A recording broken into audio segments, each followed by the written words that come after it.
Dear students, good morning. Dear students, हम class 8th में हिंदी भाषा माधुरी में 12 चैप्टर जिसका नाम है शिक्षा के लिए मेरा संघर्ष पढ़ रहे हैं। इस चैप्टर में लेखक ने बताया है कि हमें शिक्षा के लिए निरंतर प्रयास करते रहना चाहिए। हमें अपने जीवन में शिक्षा के लिए हर संभव प्रयास करना चाहिए, जिससे शिक्षा प्राप्त करके हम इस समाज में एक अपनी अलग ही पहचान प्राप्त कर सकें। लेखक कहता है कि मेरे कार्य ने कप्तान को इतना प्रसन्न कर दिया था कि उसने मुझे कहा कि मैं थोड़ी मजदूरी प्रतिदिन करता रहूं। मेरे कार्यों ने कप्तान को इतना प्रभावित किया कि उन्होंने मुझसे कहा कि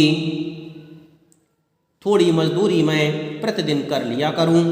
ऐसा करने के लिए मैं बहुत प्रसन्न था।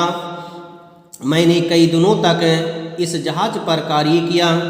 अपनी थोड़ी सी मजदूरी से भोजन खरीदने के बाद मेरे पास हैप्टन जाने के लिए अधिक पैसे नहीं बचते थे। हर प्रकार से बचत करने के लिए मैंने चबूतरों पर सोना जारी रखा। लेखक कहता है कि मैंने हैप्टन जाने के लिए पैसे एकत्रित करने का मन बनाया, परंतु मैं पैसों को एकत्रित नहीं कर पा रहा था। मैं मजदूरी करता था और मजदूरी करने के बाद जब भोजन खाता था तो भोजन को खरीदने के बाद मेरे पास अधिक पैसे नहीं बचते थे। इस तरह से बचत करने के लिए मैंने चबूतरों पर भी सोना जारी रखा। मैं चबूतरों पर ही सो जाता था। यदि मैं चबूतरों पर ना सोता तो मुझे कहीं सोने के लिए भी रुपए देने पड़ते।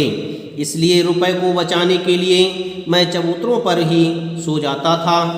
हम हैप्टन पहुंचने के लिए काफ़ी धन बचा लिया। जब हमने हैप्टन जाने के लिए काफ़ी धन एकत्रित कर लिया तो जहाज के कप्तान को उसकी दया के लिए धन्यवाद दिया और फिर चल पड़ा।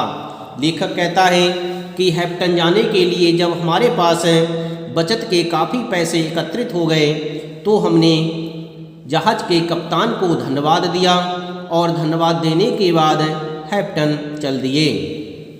बिना किसी असाधारण घटना के मैं हैप्टन पहुंच गया। मेरे पास अपनी शिक्षा आरंभ करने के लिए पूरे 50 सेट फालतू थे। इस बड़ी 3 मंजिल की ईंटों की बनी हुई इमारत पर पहली दृष्टि पड़ते ही मुझे ऐसा लगा कि इस स्थान तक पहुंचने में जो परेशानियां उठानी पड़ी उन सभी का मुझे इनाम मिल गया है। इस भवन के दृश्य ने मुझे नया जीवन प्रदान किया है। लेखक कहता है कि इस तरह से मैंने जब बिल्डिंग को देखा, उस इमारत को देखा, तो उस इमारत को देखकर मैं बहुत अधिक प्रभावित हुआ और मुझे लगा कि मेरी समस्त मेहनत सफल हो गई है।